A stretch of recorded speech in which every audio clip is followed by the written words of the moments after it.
Good morning, everyone. Welcome to today's webinar.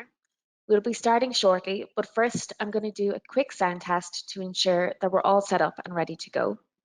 If you can hear me clearly and can see the screen, can you please type the word yes into the questions box on your control panel?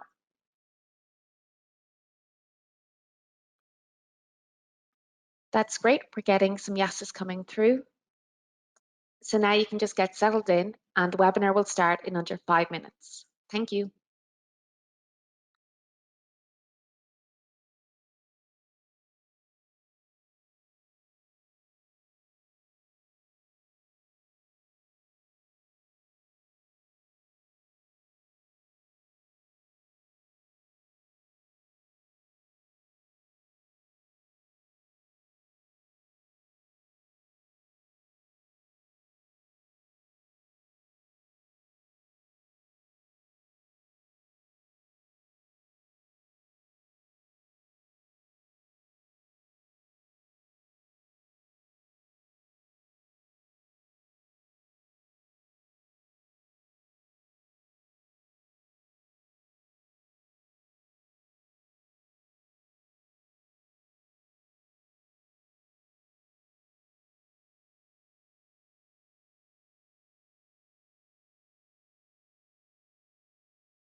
Good morning, everyone, and welcome to today's webinar.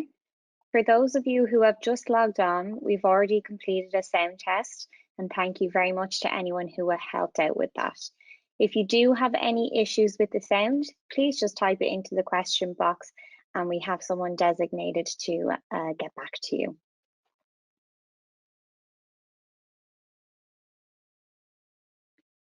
So firstly, I just want to introduce ourselves. My name is Jennifer Patton and I'm the HR consultant for Bright Contracts here at Thesaurus Software.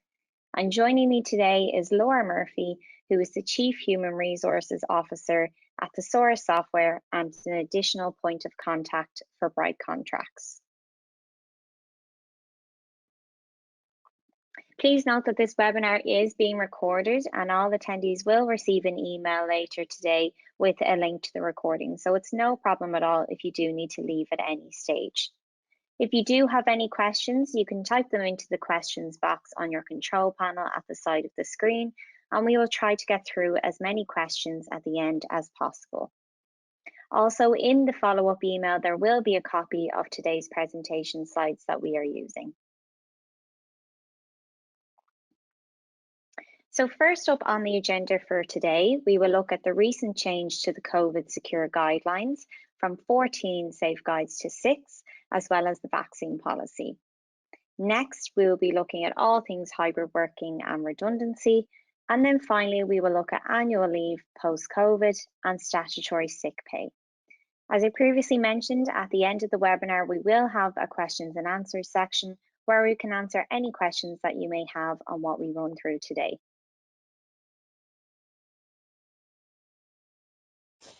Perfect. Good morning, everybody. Laura here. Thank you all for joining us this morning. So just to get started, first up for discussion is the COVID secure guidelines.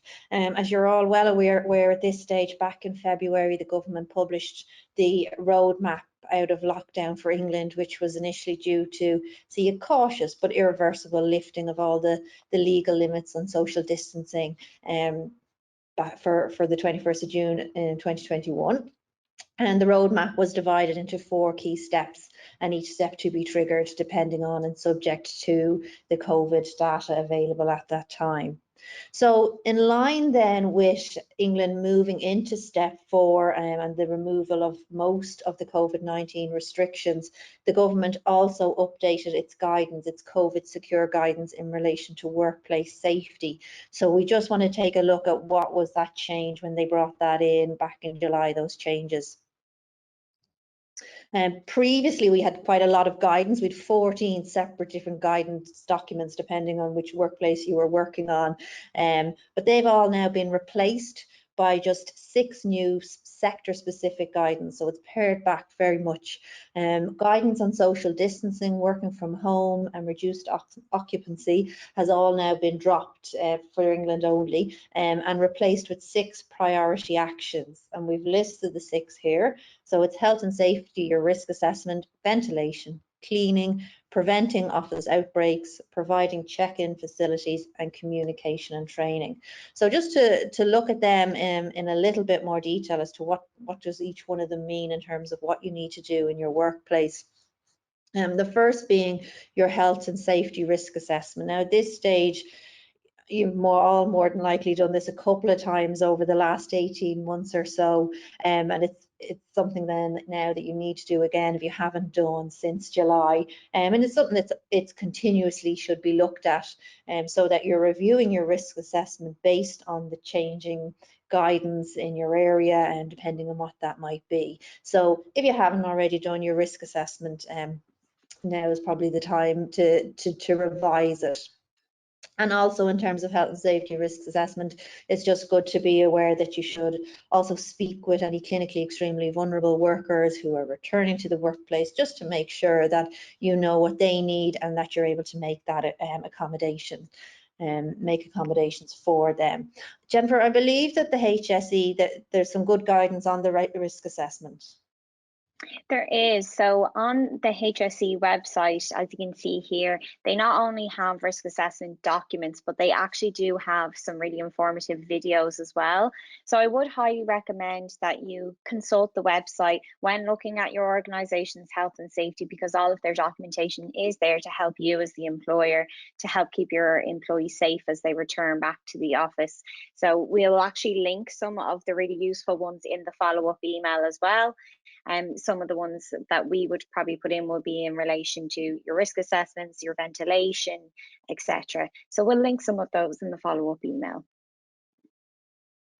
Lovely. Moving on then to the second point, which is ventilation, and I suppose the addition of ventilation in our COVID secure guidance is a newer point as awareness grows of what the virus is, and you know it is an airborne virus.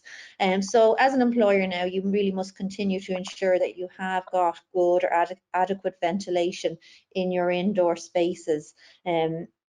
As said, we know that it's an airborne virus and you need to reduce the risk of any aerosol transmissions, which is obviously greater in poorly ventilated areas. So then going back to the HSE again, there's great, they've only recently updated their guidance on ventilation, and they've got a really nice little video as well on the HSE website. You know, it's not about bringing in complicated airflow systems. It could just be, depending on your space, opening windows and opening doors, not to get overly stressed about it, but certainly have a look at the HSE website there for guidance on the ventilation. So then just to look at the final 4 steps in one, I suppose, cleaning, we've had that from the very start. As an employer, you really should ensure that you've got your cleaning continues to be carried out, particularly in those regularly touched touch areas and door handles, windows, stair rails, etc. But also you need to continue, advising staff that they need to continue using their hand sanitizers and cleaning their hands frequently. That's still an important element of it all as well. Moving on to preventing office outbreaks. Employees or visitors who have tested positive for COVID-19 or who display COVID symptoms, they should not be allowed to enter your workforce, so you need to maintain that.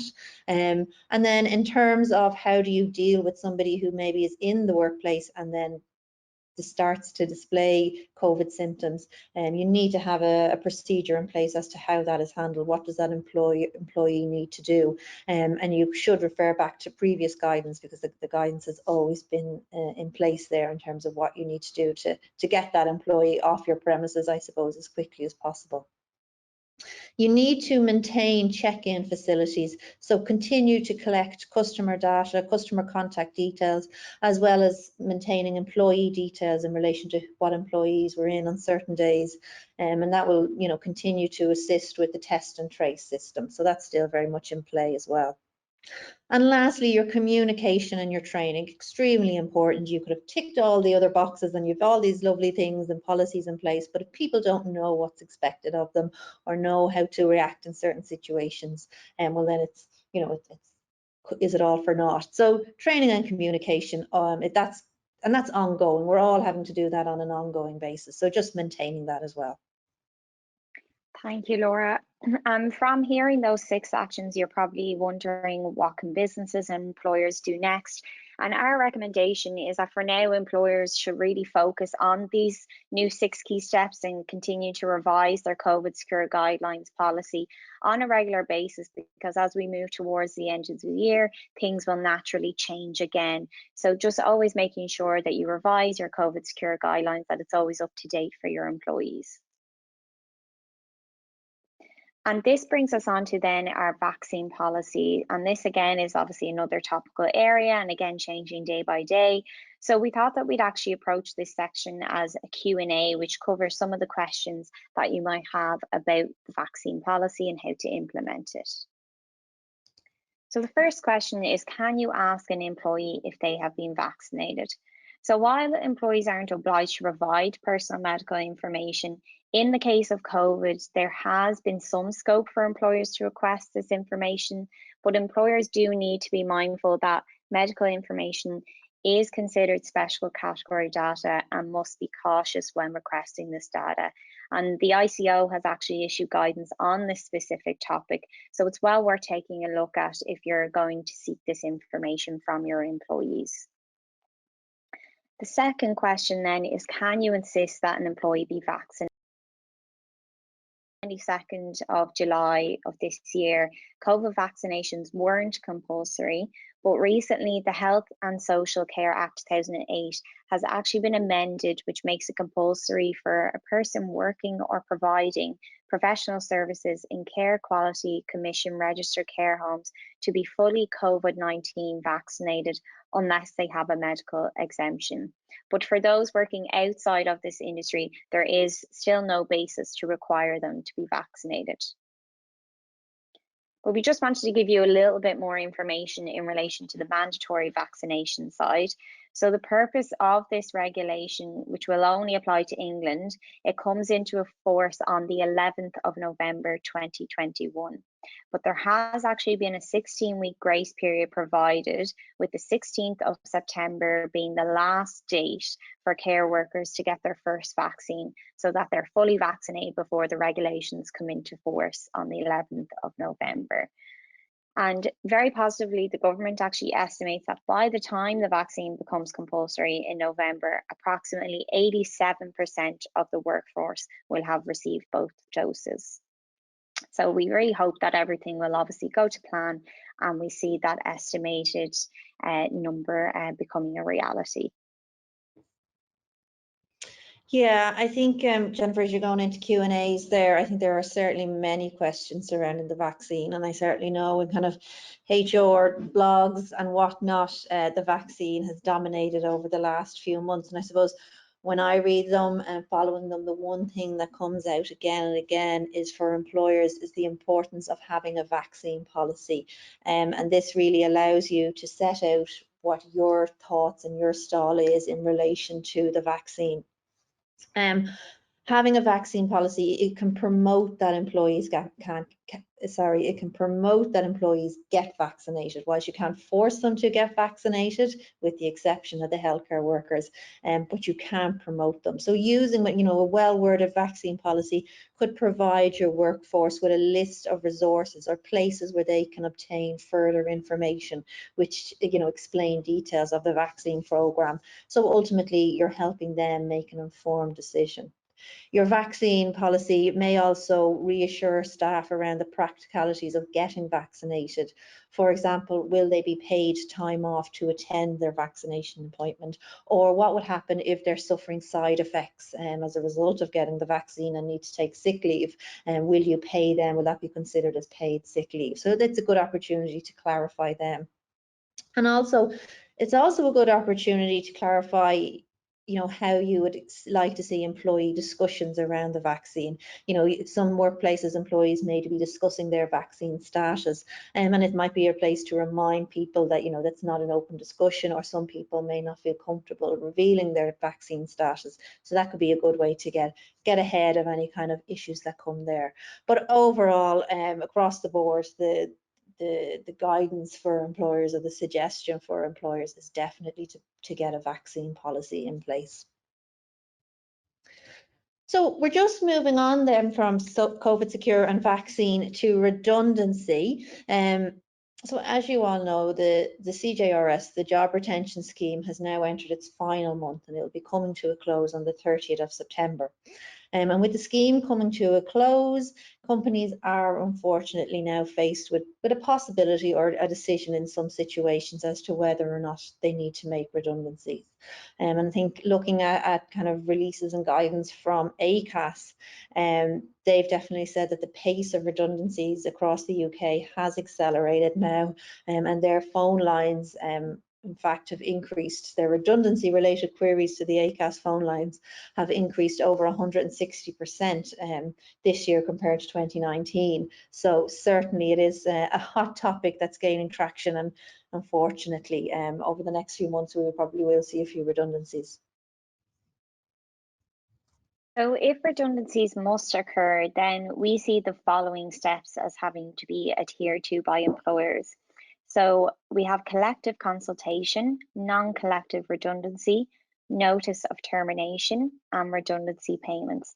And Laura's just going to give you a bit more of an in-depth look at these steps.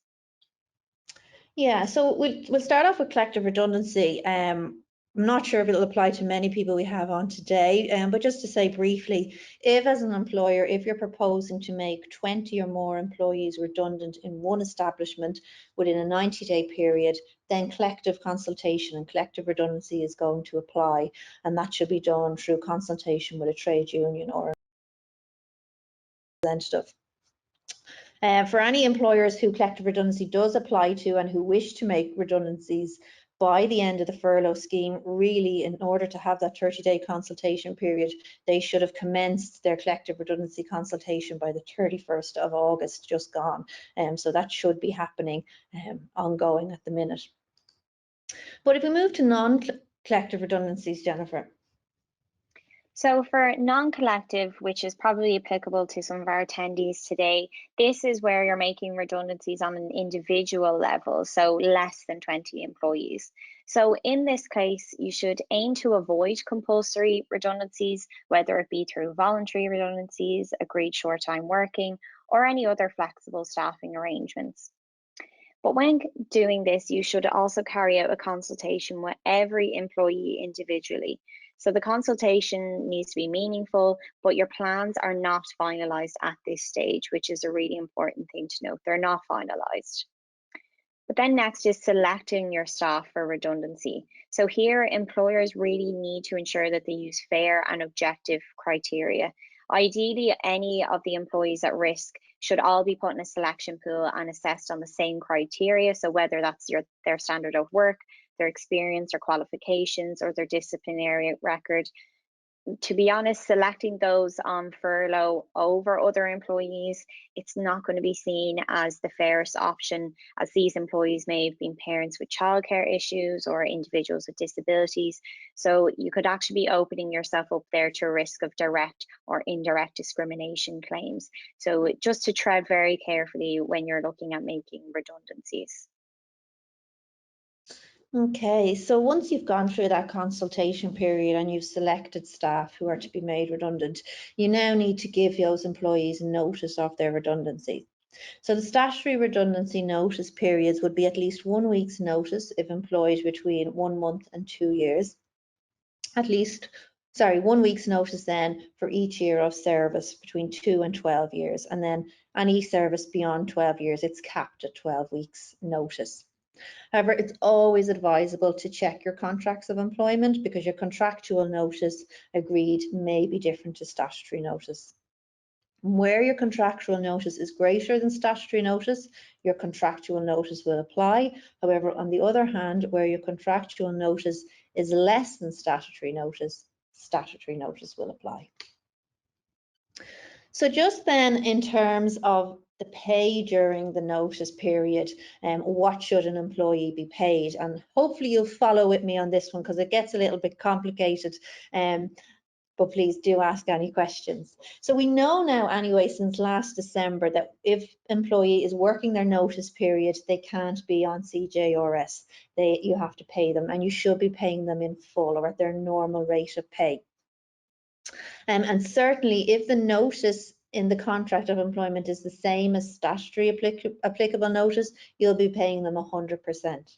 However, there is a little anomaly, I suppose, and things are slightly different if an employee's contractual notice is 1 week, a minimum 1 week greater than statutory notice. So in this situation, if the contractual notice is greater by at least 1 week, an employee should receive their full pay, their full normal pay, if they are working. So if they are working. However, if they are not working, you don't need to pay them their full pay at 100%. You could pay them what they would normally receive during that period of leave or absence. So if you take that and think about furlough and somebody who is on furlough, if you have an employee who is out of work due to furlough and they're being paid at the 80% because you haven't topped them up, and then this employee's contractual notice is greater than their statutory notice, they may be paid 80% for their notice period. So it really is important to check the contract of employment when you're dealing with redundancies and notice periods. And it could be quite common just to say that an employee's contractual notice would be greater than their statutory notice. You know, it's quite common for people to put in 1 month's notice. So if you've got somebody with 2-3 years service, then their contractual notice is going to be greater than statutory notice. So it is a real live concern. So best to check the contracts. But then moving on to the redundancy payments, you've figured out notice and now you need to give them their statutory redundancy pay. So they will be entitled to statutory redundancy pay if they are an employee, excuse me, if they are an employee and have been working with you for 2 years or more. And we've listed here the calculations in terms of how redundancy pay is calculated. Give my voice a break from reading them all out. But just to say, redundancy pay is capped with a length of service being 20 years. And then for employees were made redundant on or after the 6th of April 2021, a week's pay is capped at £544. So the maximum statutory redundancy that they could receive would be £16,320. Thank you, Laura. I think we'll all agree she covered that section greatly. It can sometimes be a bit difficult to follow redundancy.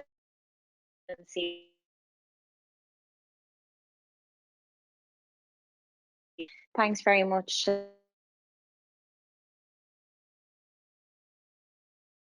A lot for the employer to remember, so it's easy to get to Laura for clarifying the steps there confused. So for us.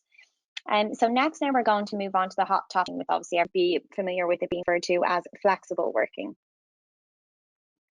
So firstly, we're going to look at what exactly is a hybrid work model. So hybrid working is where employees divide their time between working from home and attending the workplace.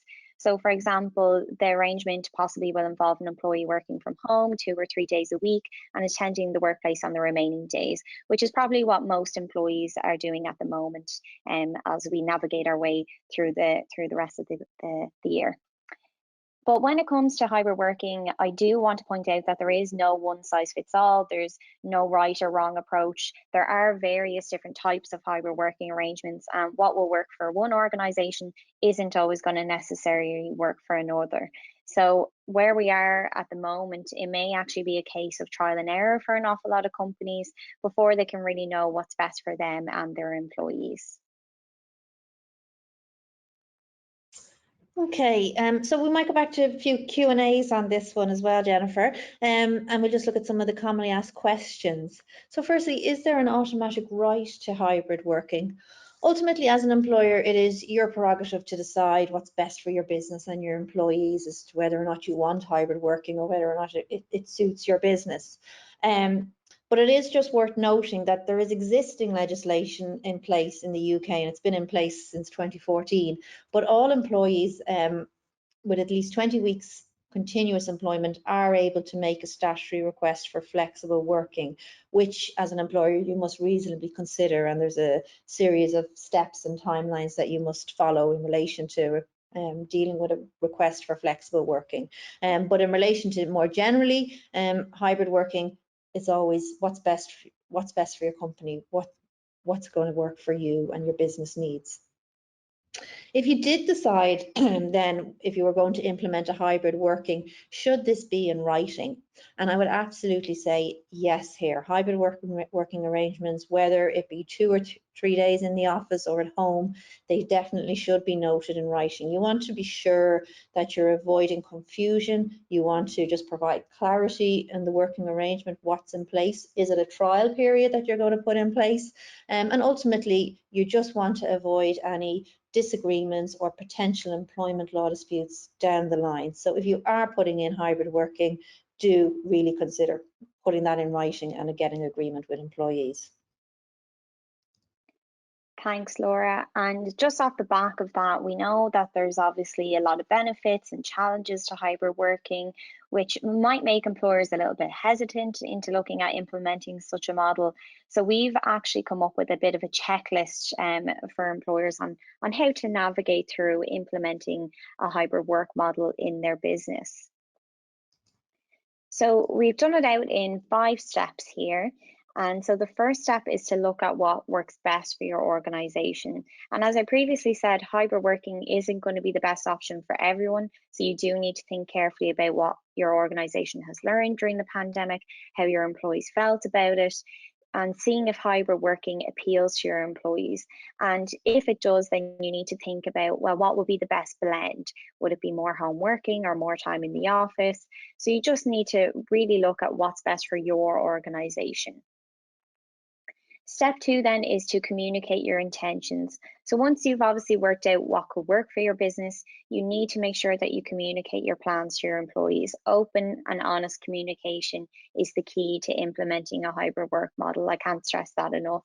Without your employees' agreement, hybrid models aren't going to work successfully. So this step is really important.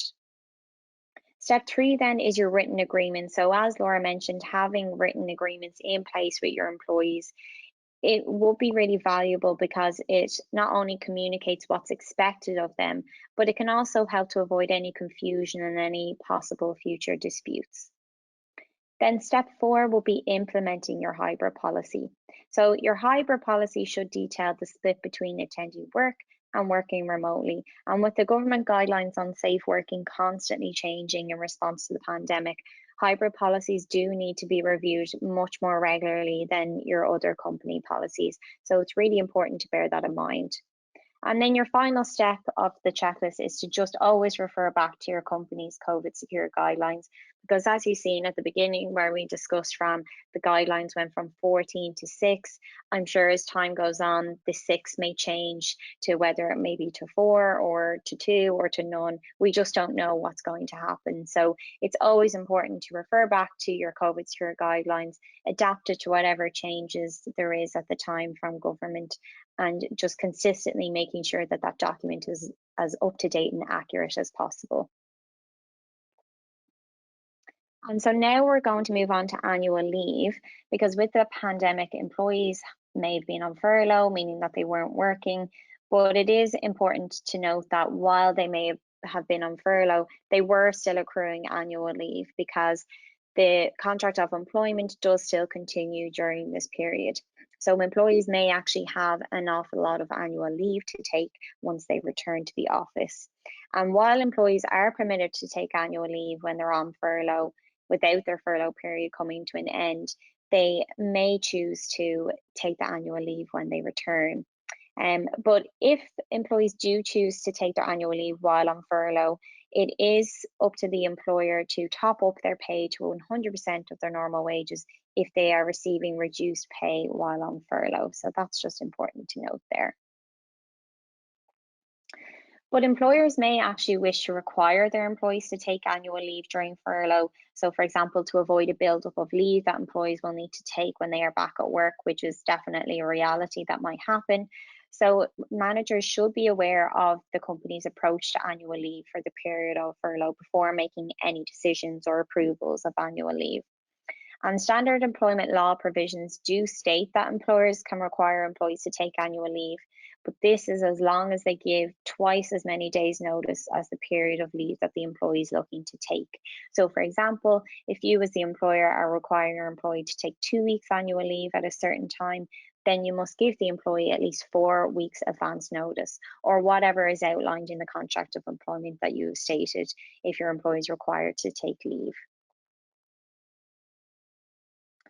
As employees return to the workplace from furlough, though, managers may actually be in a situation where a number of employees will ask to take annual leave at the same time, which may leave departments short-staffed, etc.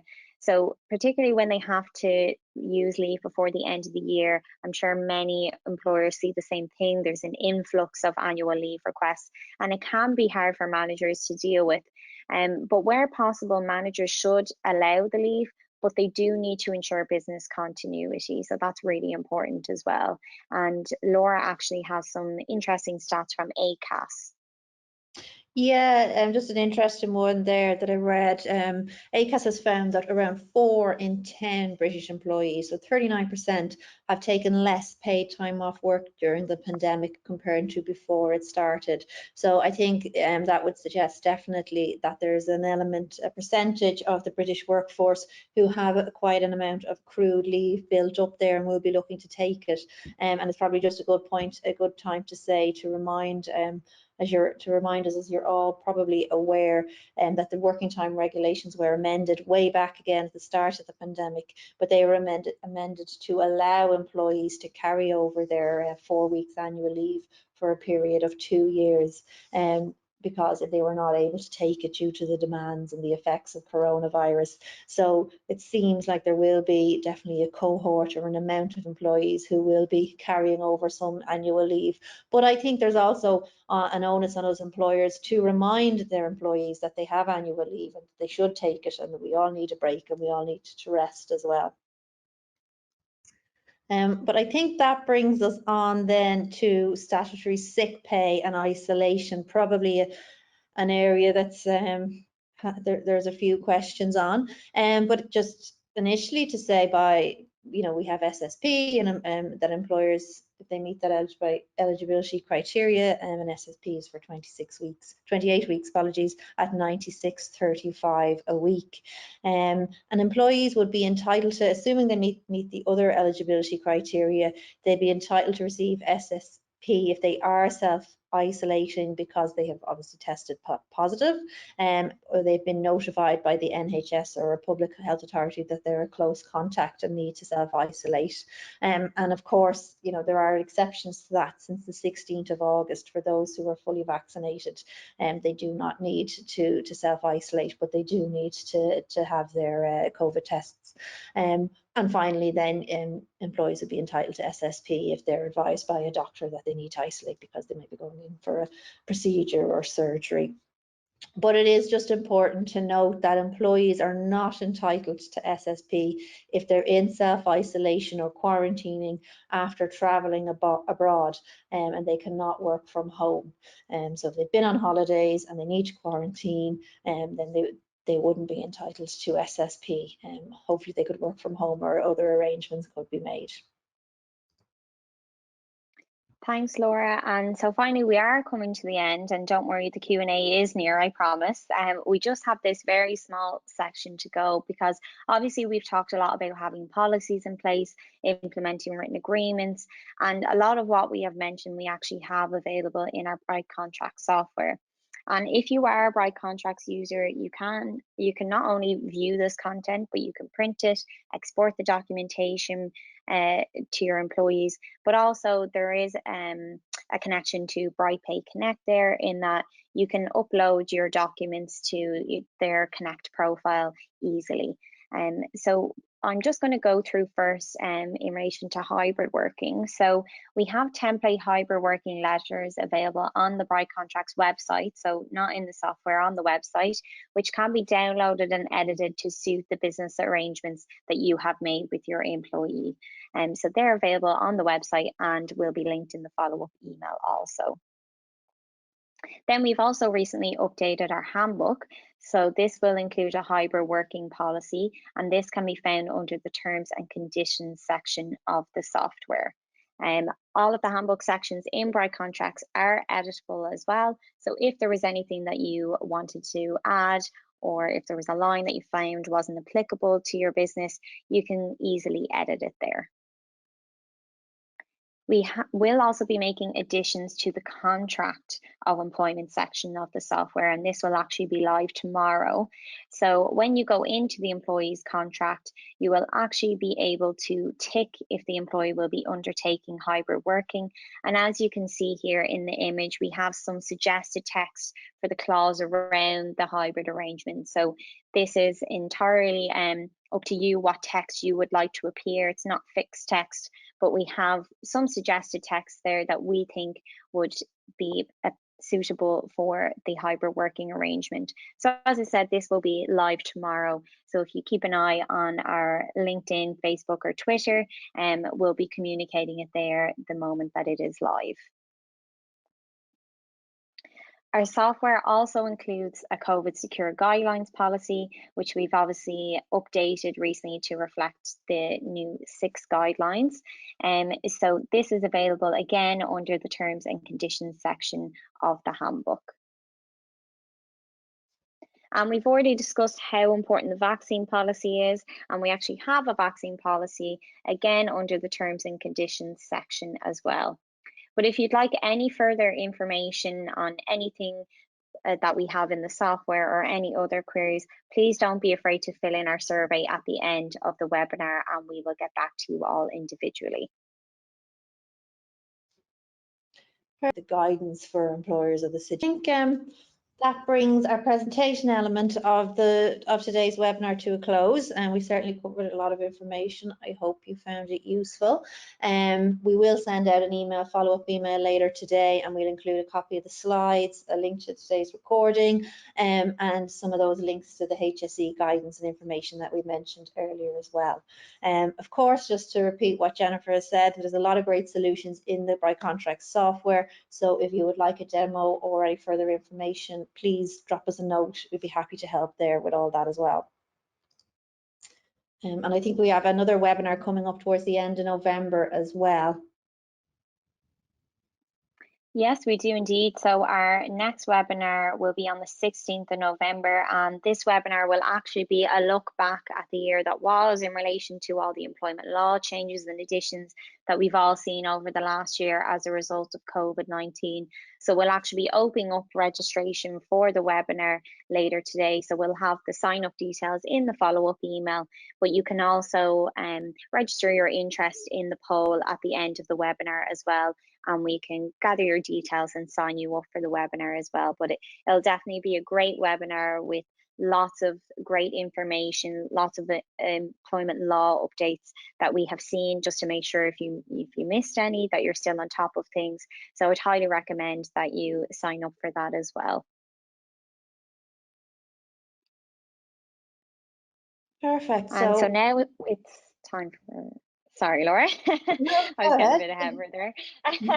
So we're just going to move on to our questions and answers. And as I previously said, feel free to type them into the questions box. I know we do have a lot there to get through. So if we haven't gotten to your question, don't worry. We will follow up with you, as I said, individually and answer your queries. So I think, Laura, do you want to take some of the top questions there? Yeah, just seeing one here. Can we keep records about which employees have been asked to self-isolate or take a test? Yeah, I think that's acceptable. That's okay for employers to keep records in terms of who's been asked to self-isolate or take a test.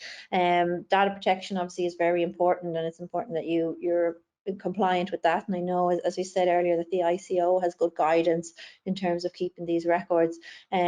But in terms of asking for it and having that requirement to hold the information as an employer, you do have a responsibility to take necessary steps to keep staff and public safe. So that would be your criteria for asking for it.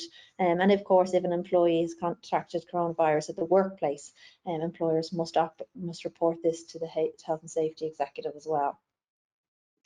Thanks, Laura. So I just see a question there in relation to the risk assessments for those working at home, and they're just wondering who conducts this. So as per government guidance, risk assessments can be conducted by anyone who is deemed competent to conduct the risk assessments.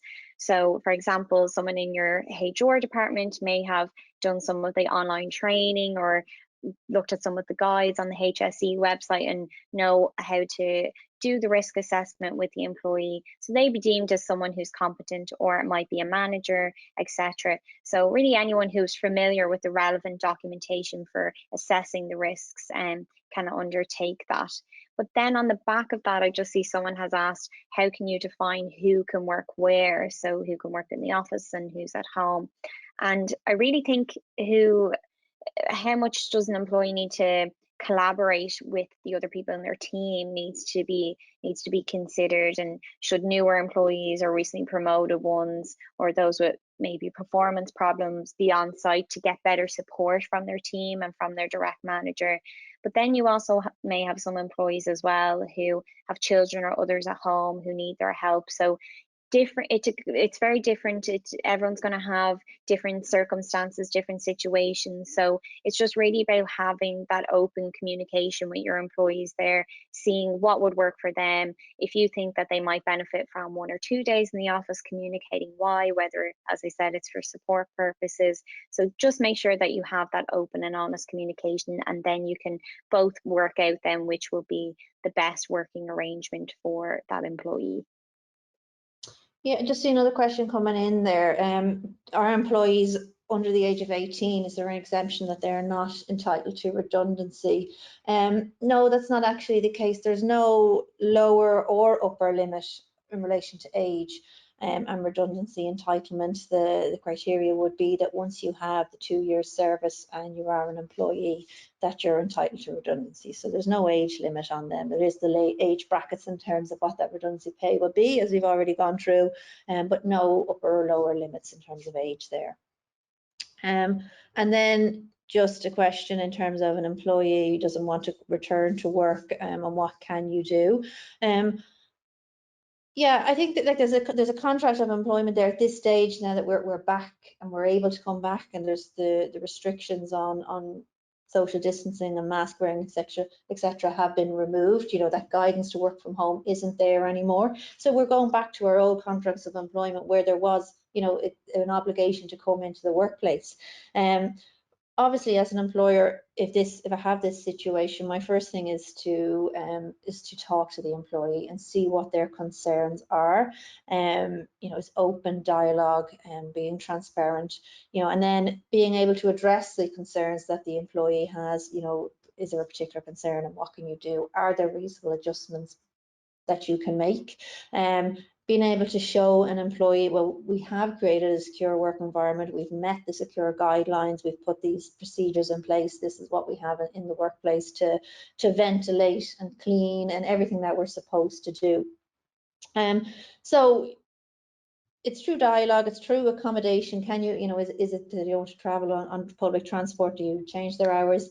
But ultimately, if you've gone so far and you can prove that you have a COVID secure workplace, you know, and the employee is still with unjustified reasoning still saying no, they don't want to come into the workplace, well, then you may decide the pay during the notice disciplinary procedure.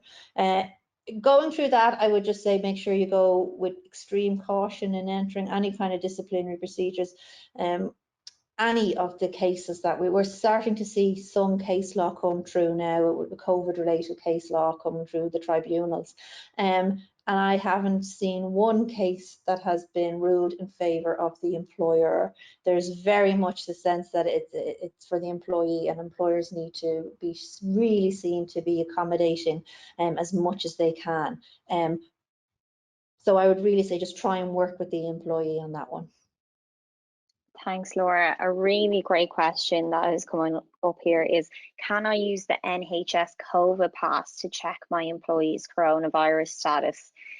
So the NHS guidance on this pass has indicated that it is primarily intended for customers to attend events and venues. So the terms of use of the pass, they do actually state that it's not to be used by the employer for the purpose of checking an employee's COVID-19 status, but the use for that purpose isn't actually prohibited. So employers may consider using the pass as part of their approach to providing a COVID secure workplace, but employers using the pass will need to decide whether to make it mandatory or voluntary, but also taking into account your organization's coronavirus risk assessment and the other measures that you have in place to prevent infection. But you also need to make sure that your employees are aware of any consequences of not having a pass. So opting for a mandatory approach may raise some potential employment law issues, and it may present less of a risk than a policy of mandatory vaccination, as employees have the option of taking a test as an alternative to vaccination. So just tread very carefully with that one there. Just a couple of questions there, Jennifer, in relation to BRI contracts and the pricing. So we're actually making a modest increase to our BRI contract software. We haven't done so since we released it in 2014.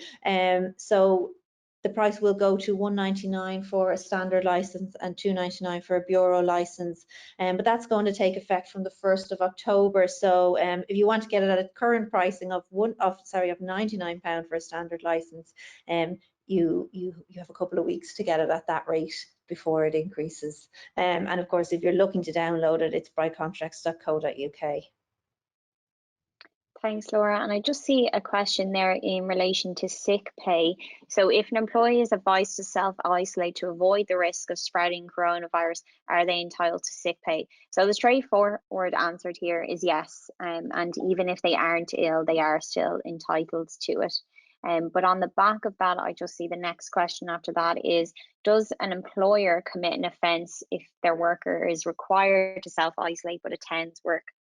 So obviously, when an employee is required to self-isolate, they have a duty to inform their employer, and also how long the period of the isolation will be, so the start and end date of it. And actually, from the 28th of September 2020, it is an offence in England for an employer to knowingly allow a worker to attend the workplace or any other place where other than where they're self-isolating. for any purpose to their employment during the isolation period. But it only applies where the employer is aware of the employee's requirement to self-isolate. If the employer obviously has no idea, and this doesn't apply. But if they are aware, there is a penalty for this offence, and it is quite a hefty fine. It's between £1,000 to £10,000. So if a worker is due to be working from home, though, or at the location where they're required to self-isolate, the duty to inform the employer of their self-isolation doesn't actually apply.